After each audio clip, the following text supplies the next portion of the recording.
So with every end to a year and every start, we've got a question: what's gonna be different and what's gonna stay the same? Like, what things worked and what do we want to change for the better? Like, it's all well and good saying that you're going to do that crash course diet and you're going to be going to gym 5 to 6 times a week. But realistically, if you've been stuffing your face and just resting all over Christmas, you're probably going to find it quite difficult getting into that routine. That's going to hurt quite a bit. I picked 3 resolutions this year that are going to hopefully lead to a better quality of life and be a step in the right direction. Here are my 3. Now, the first one is regularly maintaining my relationships. Now, I was speaking to my friend about this. It seems that there's a recent phenomenon called male loneliness, which is, as you guessed it, something that is to do with men being lonely. And I think it's a common trend at the moment for more and more men to be thinking that they can only rely on themselves for security and for comfort and not on other people.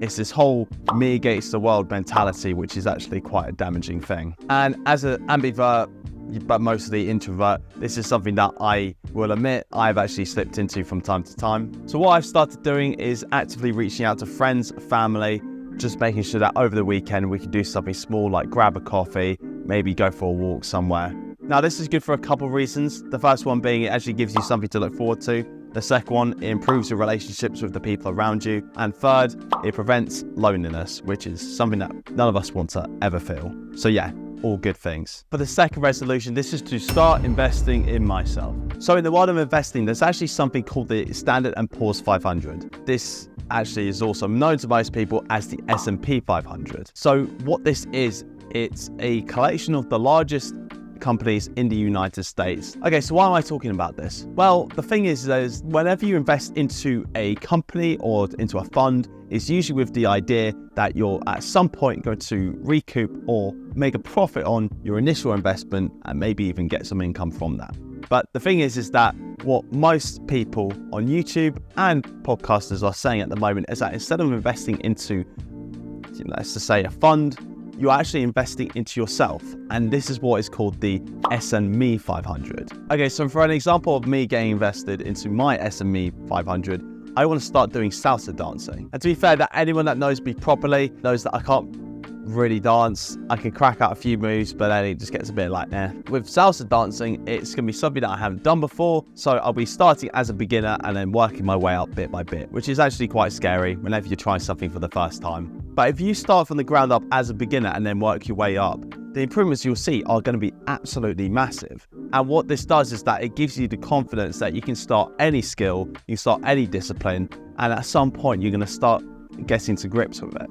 And this is going to help create the mindset that I can achieve or at least pursue anything. When I left you, I was but a learner. Now I am the master. Now, number 3 is to act like a professional in all areas of my life. But what I do recognize is that it's actually really difficult to think yourself into like a successful mindset.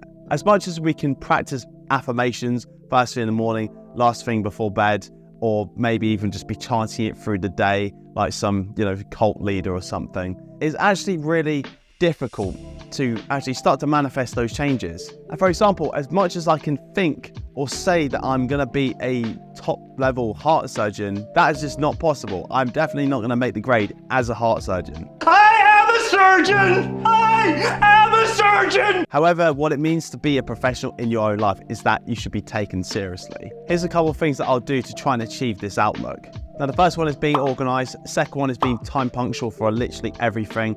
And third is completing things to the best of my ability. In terms of organization, I'll just create a little plan so that way I've got more of my priorities for the day set out. And then what I can also do is take 5 minutes of my day just to clean my room or organize my workspace. Also, just by having a plan, it just gets all the clutter out of your head. It's always good to get that to-do list out of your head, have it on a piece of paper, then boom, like you're ready to go.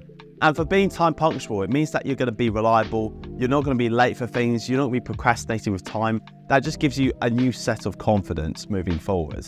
And for completing things to the best of my ability, I think what that does come down to is that whenever there's a task at hand, I'm completely focused. I'm zeroed in. All distractions are blocked out. Whether that is what I do for work, which is creating property reports, or doing these YouTube videos when I'm doing the filming, doing the editing, picking out the clips and the music, nothing else matters. I'm just focusing on the task at hand, and it's simple as that.